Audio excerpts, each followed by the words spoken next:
যদ্বৈতং ব্রহ্মোপনিষদি তদপশ্যতনুভা য আন্তান্তর্যামী পুরুষ সহসাংস বিভব ষড়ৈশ্চর্যং পূর্ণ য ইহ স ভগবান স্বয়ময়ম ন চৈতন্যাৎ কৃষ্ণাৎ জগতি পরতত্ত্বং পরমিহ অনারপিত চরিম চিরাৎ করুণায় অবতীর্ণ কলৌ সমর্পয়িতুমুন্নত উজ্জ্বলরসাম স্বভক্তি শ্রিয়ম হরি পুরট সুন্দর দুতি কদম্ব সন্দীপিতঃ সদা হৃদয় কন্দরে স্ফুরতু সচিনন্দন রাধা কৃষ্ণ প্রণয় বিকৃতি লাদিন শক্তিরস্মা দেকাত্মনাম্বপি দেহভেদো দেকাত্মনাম্বপি ভুবি পুরা দেহভেদো গতৌ তৌ চৈতনাখ্যং প্রকটমধুনা তদ্বয়ং চৈকমাপ্তম রাধা ভাবদূতি সুবলিতম নৌমি কৃষ্ণ স্বরূপম শ্রীরাধায়া প্রণয় মহিমা কীদৃশবানৈবা সাধ্য জনাদ্ভুত মধুরিমা কীদৃশবা মোদীয় সৌখাঞ্জস্য মদনুভবত কীদৃশং বেতি লোভা তদ্ভাবাড্য সমজনি শচিগর্ভ সিন্ধৌ হরিন্দু বন্দে অহম শ্রীগুরো শ্রীযুত পদকমল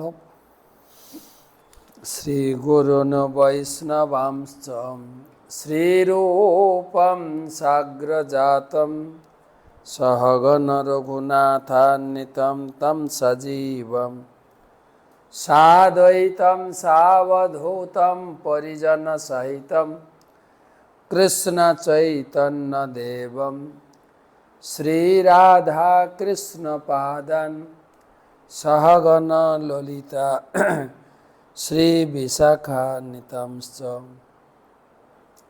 নমো ওং বিষ্ণুপাদায় কৃষ্ণপৃষ্ঠায় ভূতলে শ্রীমতে ভক্তিবেদান্ত স্বামিনিতি নামিনে নমস্তে সারস্বতে দেবে গৌরবাণী প্রচারিণে নির্বিশেষ শূন্যবাদী পাশ্চাত্য দেশতারিণে জয় শ্রীকৃষ্ণ চৈতন্য প্রভু নিত্যানন্দ শ্রী অদ্বৈত গদাধর শ্রীবাসাদি শ্রী গৌরভক্তবৃন্দ হরে কৃষ্ণ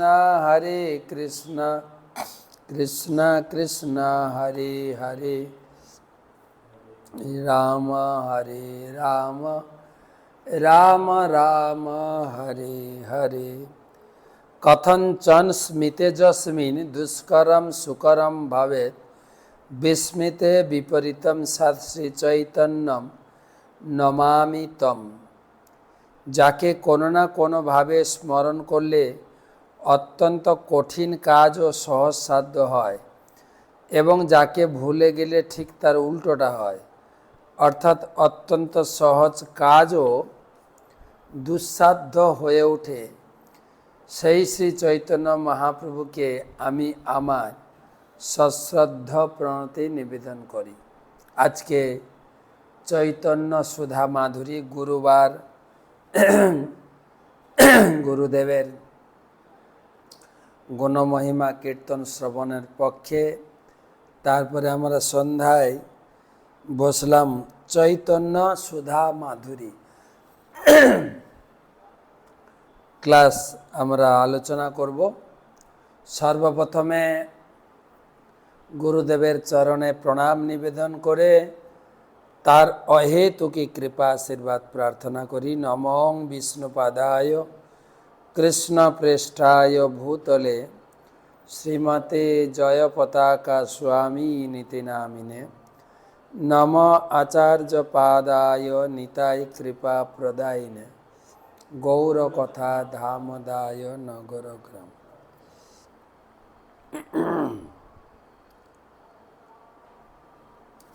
আজকে নতুন অধ্যায় শ্রী শ্রী চৈতন্য চরিতামৃত মহাকাব্য চতুর্দশ অধ্যায় শ্রী চৈতন্য মহাপ্রভুর বাল্যলীলা। এর আগে চৈতন্য মহাপ্রভুর জন্মের বিভিন্ন দিনক্ষণ আমরা আলোচনা করেছি।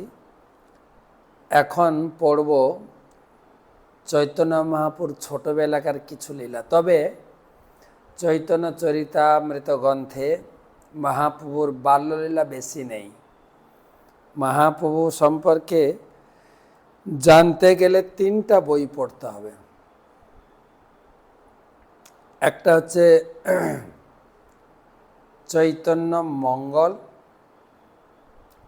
চৈতন্য ভাগবত আর চৈতন্য চরিতামৃত।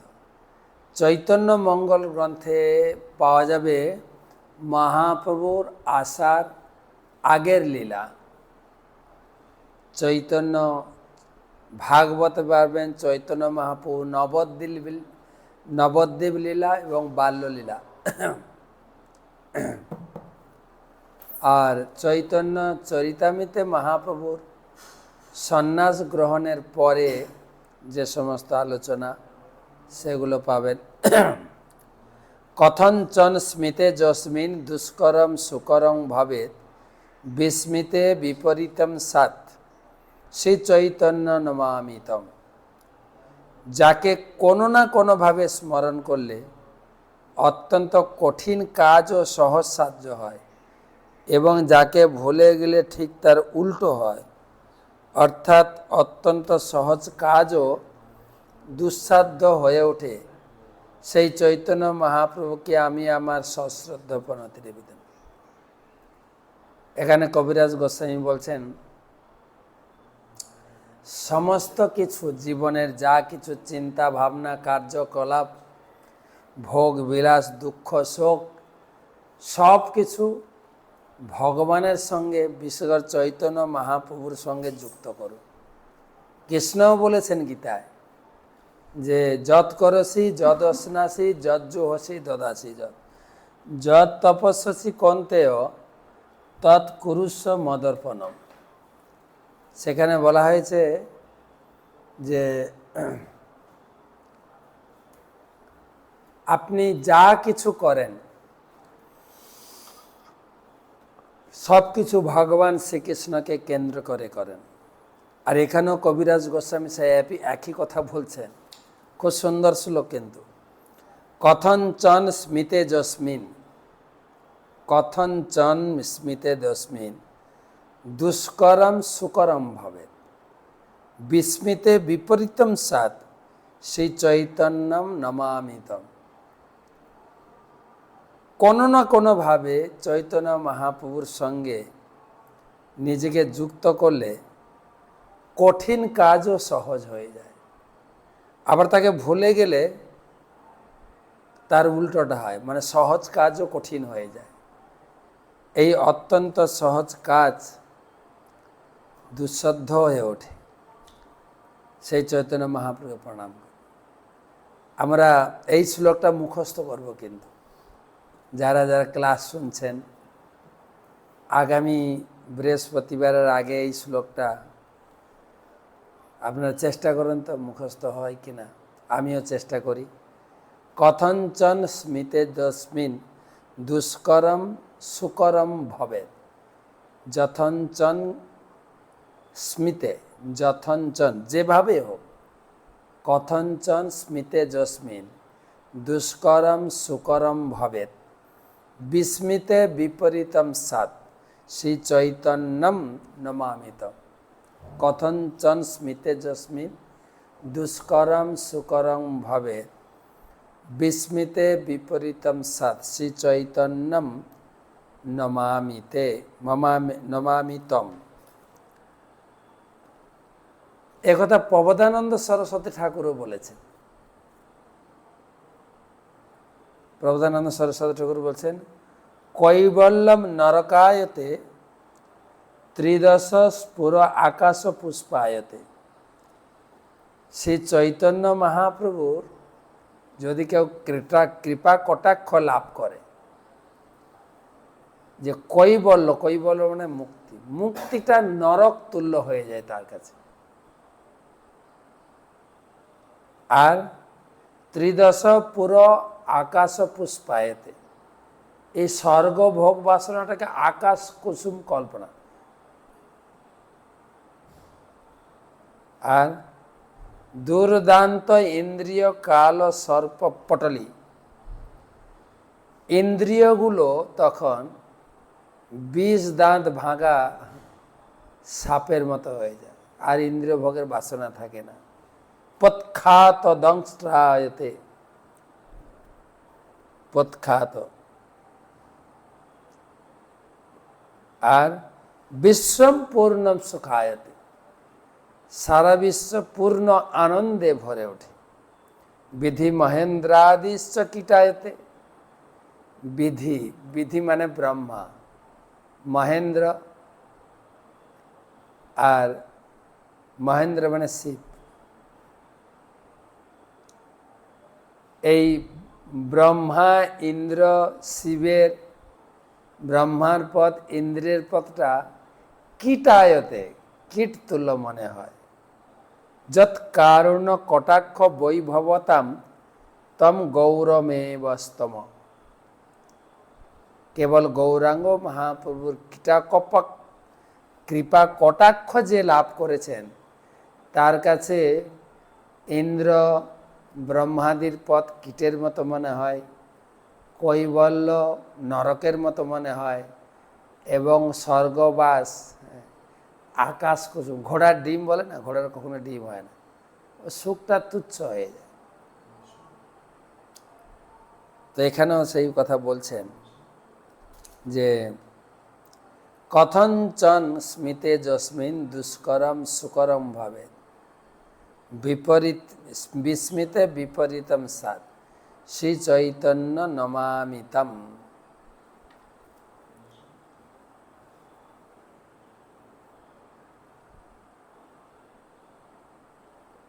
প্রভুপাদ বলছেন একথা হরিভক্তি বিলাসেও বলা হয়েছে। চৈতন্য মহাপ্রভুকে স্মরণ করার ফলে অত্যন্ত কঠিন বিষয়ও সহজবদ্ধ হয়, কিন্তু চৈতন্য মহাপ্রভুকে বিস্মিত হলে অত্যন্ত সহজবদ্ধ বিষয় দুঃসাধ্য হয়।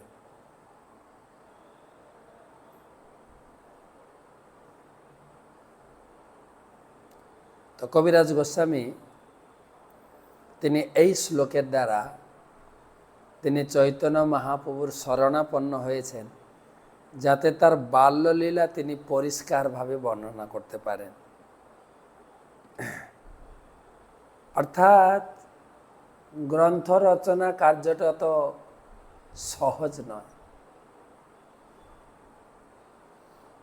কেবল চৈতন্য মহাপ্রভুর কৃপা কটাক্ষ বা করুণা হলে তিনি গ্রন্থ রচনা করতে পারবেন। তাই চৈতন্য মহাপ্রভু কৃপা প্রার্থনা করেছেন।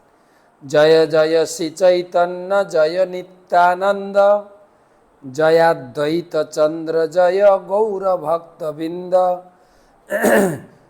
প্রভুর কহিল এই জন্মলীলা সূত্র, যশোদানন্দন জয়ছে হইল শচীপুত্র। এখানেও প্রমাণ, কিন্তু যশোদানন্দন জয়ছে হইল শচীপুত্র। ব্রজেন্দ্র নন্দন যেই শচী সুত হইল, সেই বলরাম হইল না। চৈতন্য মহাপ্রভু স্বয়ং কৃষ্ণ বারবার প্রতিপাদন করা হচ্ছে। সংক্ষেপে কহিল জন্ম লীলা অনুক্রম, এবে কহি বাল্য লীলা সূত্রের গণন। এর আগের অধ্যায়ে মহাপ্রভুর জন্মলীলা, জন্মের সময় কিভাবে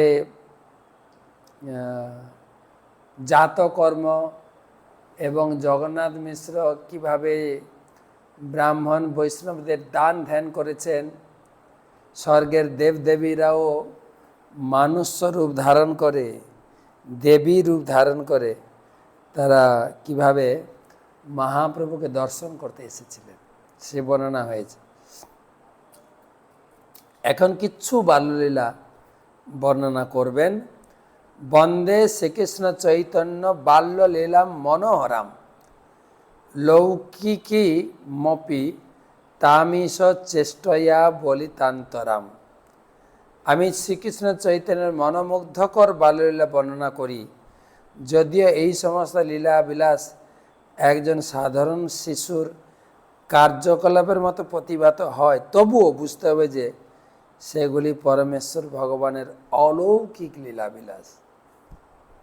তিনি ছোট্ট শিশুর রূপ ধারণ করে মা সচিমাতা এবং জগন্নাথ মিশ্রের ঘরে তিনি সাধারণ শিশুর মতো কান্না করেছেন, সাধারণ শিশুর মতো চপলতা করেছেন, কিন্তু তা হলেও তা কিন্তু সাধারণ শিশুর মতো কাজ নয়। তো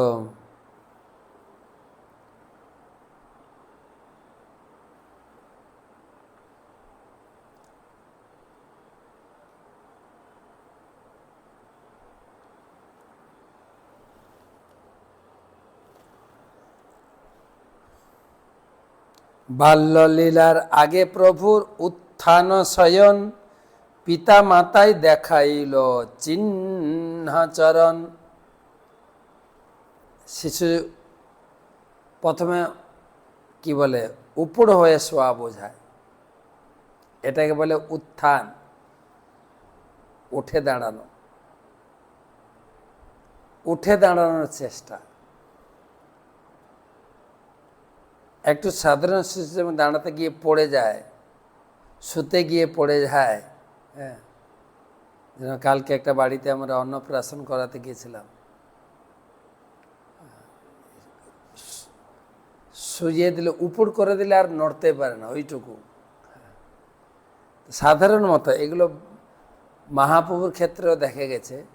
একটা সাধারণ শিশু যেমন সেই চেষ্টাতে গিয়ে পড়ে যায়, তেমনি ভগবানও পড়ে যেতেন, পড়ে গিয়ে শুয়ে থাকতেন। গৃহে দুইজন দেখি লঘু পদচিহ্ন তাহে শোভে ধ্বজ বজ্র শঙ্খ চক্রমিন।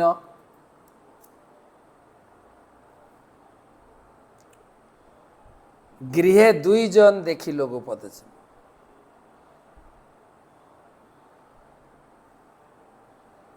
দুটো ছোট ছোট পায়ের ছাপ দেখতেন সচিমাতা, মাটিতে পড়েছে পায়ের ছাপ। আর সেই পায়ের ছাপে কি কি আছে? ধ্বজা মানে পতাকা, বজ্র, শঙ্খ, চক্র, মিন, মিন মানে মৎস্য বা মাছ। এগুলো ভগবান বিষ্ণুর চরণের ছাপ। তার বাড়িতে যেখানে সেখানে দেখতেন। সচিমা অবাক হয়ে যেতেন, কার পায়ের ছাপ এটা? সেটা কিন্তু নিমাইয়ের পায়ের ছাপ। দেখিয়া দোহার চিত্তে জন্মিল বিস্ময়, কার পদচিহ্ন ঘরে না পাই নিশ্চয়। এই পায়ের ছাপ কোথা থেকে আসছে? কার পায়ের ছাপ? জগন্নাথ মিশ্র তো পণ্ডিত লোক। মিশ্র কহে বালগোপাল আছে শিলা সঙ্গে, তেহ মূর্তি হইয়া ঘরে খেলে জানি রঙে। আমার মনে হয় আমাদের বাড়িতে যে শালগ্রাম শিলা আছে, সেই শিলা মনে হয় হাঁটাহাঁটি করে। দেখেন বিগ্রহ হাঁটতে পারে, কিন্তু বিগ্রহকে সাধারণ পাথর মনে করলে হবে না। চৈতন্য চরিতামৃত মধ্যলীলাতে পাবেন সাক্ষী গোপাল দর্শন। যখন সেই ব্রাহ্মণ, যুবক ব্রাহ্মণ সেই বৃন্দাবনে গেছেন, বৃদ্ধ বামনকে পুরো বৃন্দাবন পরিক্রমা করাচ্ছেন, আর বৃদ্ধ বামন খুশি হয়ে তার প্রতিদান স্বরূপ তিনি চিন্তা করলেন, আমার মেয়েকে তোমার হাতে সম্প্রদান করব। তখন যুবক ব্রাহ্মণ বললেন, তাহলে আপনি গোপালের সামনে প্রতিজ্ঞা করুন। গোপালের সামনে প্রতিজ্ঞা করেছিলেন। আর যখন বাড়ি এসে সেই বৃদ্ধ ব্রাহ্মণ কথা রক্ষা করতে পারছিলেন না, তখন সেই যুবক ব্রাহ্মণ গোপালের কাছে ধর্ণা দিয়েছিলেন, তুমি সাক্ষী আছো, এই বৃদ্ধ ব্রাহ্মণ তার কন্যাকে আমাকে সম্প্রদান করবে বলেছে, সাক্ষী দাও। ওখানে গিয়ে সাক্ষী দিতে হবে। তখন গোপাল বলছেন, তুমি কি কখনো শুনেছ ঠাকুর চলে? আরে বিগ্রহ কখনো হাঁটা চলা করে শুনেছ? তখন যুবক ব্রাহ্মণ বলেছেন, কিন্তু আমি এটাও শুনি নাই যে বিগ্রহ কথা বলে। তুমি কথা বলতে পারছো মানে তুমি হাঁটতেও পারবে, চলো। তখন বিগ্রহ সন্তুষ্ট হয়ে বলেন, ঠিক আছে, তুমি ভিক্ষা করে 2 সের চালের ভোগ লাগাও, সেই খেয়ে আমি যাব।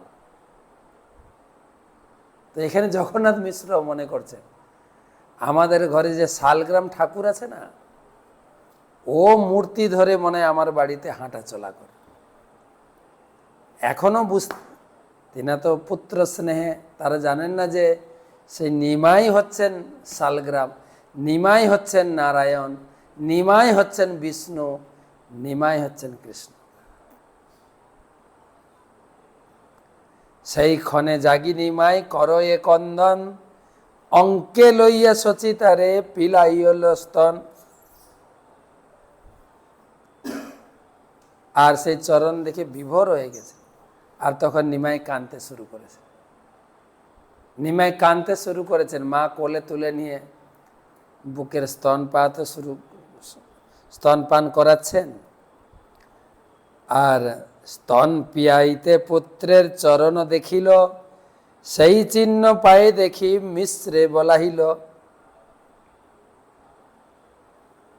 আর যখন স্তনপান করাচ্ছিলেন, বাচ্চাদের মায়েরা আদর করেন না, বাৎসল্য স্নেহ, হঠাৎ দেখছেন পায়েই এই সমস্ত চিহ্ন, ধ্বজা, অঙ্কুশ, বজ্র, মিন, এই সমস্ত চিহ্ন দেখে স্বামীকে ডেকে, ভাই দেখো দেখো দেখো, ওই পায়ের ছাপ তোমার নিমায়ের পায়ে দেখো।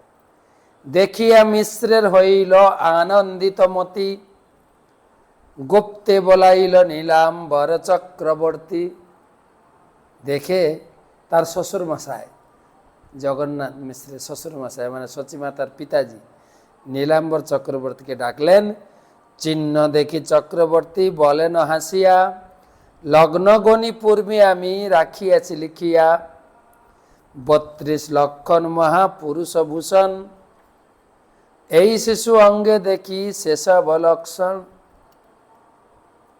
আমি এই জন্মগ্রহণের দিনক্ষণ বিচার করে আমি দেখেছি এই শিশুর গায়ে 32টা শুভ লক্ষণ আছে, 32টা।